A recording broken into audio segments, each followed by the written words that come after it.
Olá, eu me chamo Brenda Mota. Eu me chamo Gabriel Reis. E eu sou a Laura H6. E eu sou Itamires Cantanhede. Nós somos graduandos do curso de História da Universidade Estadual do Maranhão. Sejam todos muito bem-vindos e bem-vindas ao nosso primeiro e último podcast, chamado Historiografando. Aqui, nós vamos falar um pouquinho sobre Gilberto Freire e suas principais obras. Lembrando que, para a construção desse podcast, estamos embasados no texto Anos 1930, Gilberto Freire, O Relógio da Colonização Portuguesa, da autoria de José Carlos Reis, e também no texto de Lília Moritz Schwartz, intitulado Gilberto Freire, Adaptação, Mestiçagem, Trópicos e Privacidade em Novo Mundo nos Trópicos. Então, vamos começar. Gilberto Freire é considerado um dos maiores intelectuais e intérpretes da formação histórico-social. Nasceu em Recife, em 15 de março de 1900. Fez artes liberais nos Estados Unidos, na Universidade de Baylor, em 1920, e se tornou mestre em artes pela Universidade de Colômbia, em 1922. Freire foi deputado federal pela União Democrática Nacional em 1946 e 1950, período em que criou o Instituto Joaquim Nabuco. Lecionou em algumas universidades europeias e norte-americanas e teve vários de seus livros traduzidos para diversos idiomas. Faleceu em sua cidade natal em 18 de julho de 1987. Então, dando continuidade, agora a gente vai debater um pouco sobre duas obras distintas, né, analisadas pelo José Carlos Reis na obra Anos de 1930, Gilberto Freire, onde ele vai trazer duas obras. O do Gilberto Freire, né, Casa Grande Senzala, de 1933, e a obra do Van Hagen, de 1850. Né? Ele vai falar justamente que a Casa Grande Senzala é uma obra neo-varrangiana. Como assim? É um elogio, é um reelogio dessa colonização portuguesa e uma justificativa da conquista e também da ocupação portuguesa no Brasil.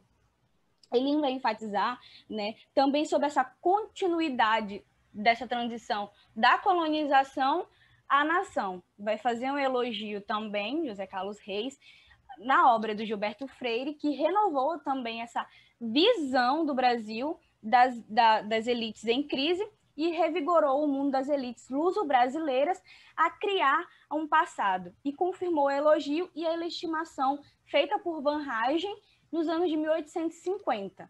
Então, essa parte da obra do José Carlos Reis vai fazer essa relação, essa comparação das duas obras.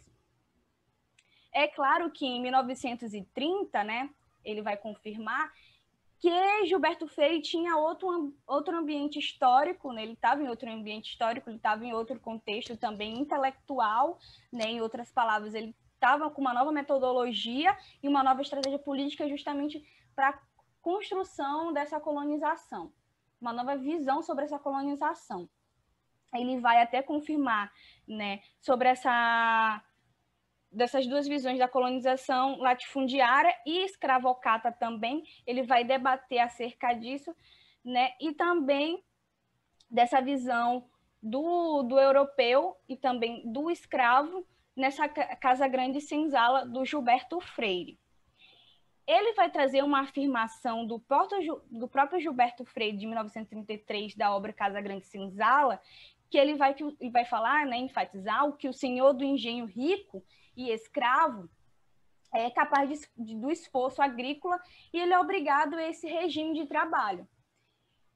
Trazendo novamente o Gilberto Freire, né, que vai superar esse elogio colocado pelo José Carlos Reis, desse relogio, desse passado, que para ele é uma exaltação e uma idealização, né? Para ele é injusto acusar esses portugueses de terem manchado com a escravidão a obra grandiosa de uma colonização tropical. Em meio dessas circunstâncias, isso exigiu, né, nessa colonização, o escravo. A princípio, era o índio, mas por certas características colocadas pelo autor, né, pelo autor da obra Van Hagen, ele era incapaz e também molengo, né? E não correspondeu também às exigências da agricultura colonial, e então veio o negro. Uma pergunta bastante intrigante e importante para respostas posteriores que o José Carlos Reis vai enfatizar, que teria sido mesmo um crime transplantar e escravizar esse negro? Foi mesmo importante essa vinda desse negro para o Brasil, para essa mão de obra, para ser essa mão de obra? Então, ele vai trazer essas duas perspectivas das obras, do Gilberto Freire e do Van Hagen.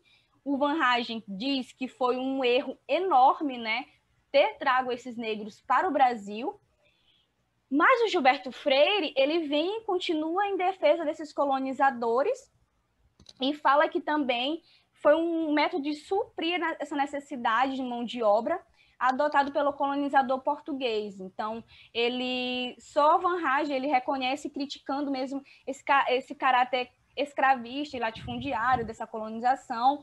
Ele lamenta não ter também adotado outros métodos, como a doação de terras a esses agricultores europeus, né? Justamente também trazendo um pouco dessa miscigenação, que posteriormente vai ser debatido nesse texto. Ele também vai falar sobre essa questão dessa população mais homogênea, né, com um atraído mais homogêneo, né, e ele vai também enfatizar essa questão do Van Hagen, que propôs uma servidão com o negro, sugerindo uma resistência maior à escravidão e ao próprio negro. Van Hagen, portanto, ele mesmo sendo um dos principais grandes defensores dessa colonização portuguesa, ele lamentava que teria sido latifundiária e escravista.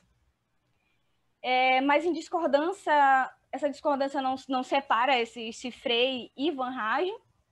Se este não aceitasse a escravidão, era sobretudo porque ela implicava nessa presença negra do Brasil em miscigenação, em desperdício essa raça brasileira, que desejava ser pura, uma raça branca e pura. Para ele, a raça brasileira, né, tinha que ser mais homogênea. A colonização portuguesa, seria mais bem sucedida se não tivesse essa presença negra no Brasil. O Van Hagen, ele vai lamentar que a escravidão representou, em termos raciais, essa presença negra. Então ele enfatiza novamente que não era necessário ter trago esses negros e, de certa forma, teria manchado e seria um erro mesmo para essa questão da raça, né? O que ele não parecia, o que ele não queria mesmo é que essa negritude, esses negros, não enchessem as cidades e também os engenhos brasileiros. Aí ele traz outra perspectiva muito importante de Gilberto Freire sobre essa questão racial, é que Gilberto Freire, ele vem com uma perspectiva mais radical em seu apoio dessas opções latifundiárias e pela escravidão, porque ele aceitou e valorizou a presença negra no Brasil. Se o negro só trouxe vantagens, tanto cultural, né, quanto também social. E ele fala também sobre essa perspectiva das negras mulatas serem lindas e ser sensuais, e que a miscigenação não é um problema grande para o Brasil, não era um problema grande, e o latifúndio também e essa escravidão não foram obstáculos, problemas, e foram, sim, opções corretas de terem trago esses negros, e um sucesso dessa colonização portuguesa nos trópicos.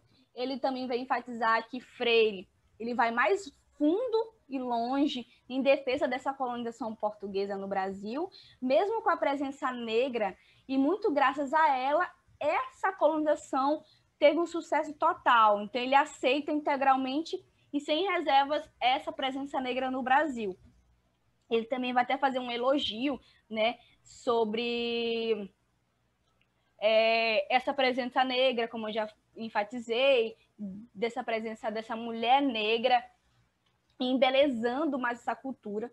Outra coisa muito importante que ele vai comparar da obra de Gilberto Freire com a do Van Hagen, né? Diferente de Van Hagen, o Gilberto Freire, ele pensava mais o Brasil em termos, além de raciais, o Van Hagen, o Gilberto Freire agora ele vai pensar o Brasil de uma forma mais, de termos mais culturais, nessa perspectiva mais contextual diferente.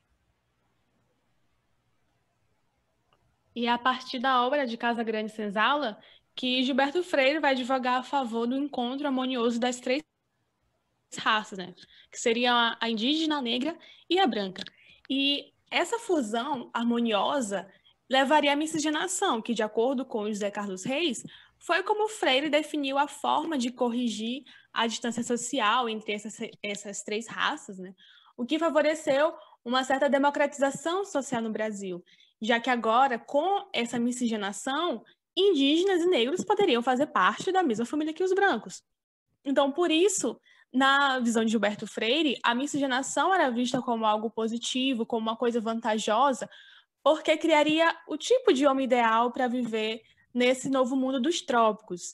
E é nessa obra também que ele defende a ideia de que o branco foi bondoso com os escravizados, que tinha uma relação adocicada, que os escravizados, inclusive, que preferiam o senhor malvado e que a sua posição nessa relação era uma relação passiva em relação ao senhor dos brancos, né? Então, a interpretação freiriana é de uma escravidão positiva, que, segundo ele, os escravizados eram bem tratados, eram como se fosse da família, e isso é um discurso que, inclusive, a gente pode encontrar até na sociedade atual, quando está voltado para empregadas domésticas, é da família, a gente trata como se fosse parente, uma permanência também desse discurso, né? Então, portanto, Freire afirma também que a sociedade brasileira seria diferente daquela do regime do apartheid da África do Sul, já que brancos e negros conviviam bem, as crianças negras e brancas cresciam juntas, né?